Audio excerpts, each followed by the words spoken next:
Zimbabwe's CEO Emmerson Mnangagwa has named for race oneness front of milestone elections, expressive whites farmers their lands will not be undertaken.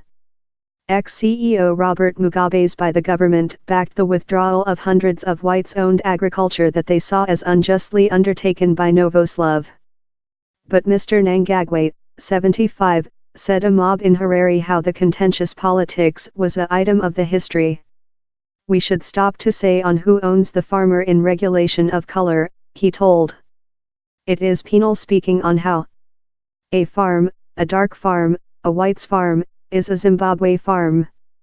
Mr. Mnangagwa's go to easy the concerns of whites voters comes front of historical elections on July 30. Whites Zimbabweans include historically elect for opposition parties such as the Motion for More Democratic Changing, MDC, as opposed to Mr. Mnangagwa's ZANU-PF side.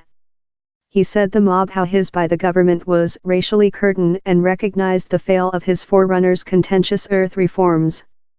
The farmer seizures led to a collapse in Zimbabwe's agriculture exit, an outcome of qualified whites farmers and common joblessness amongst dark farmer laborers.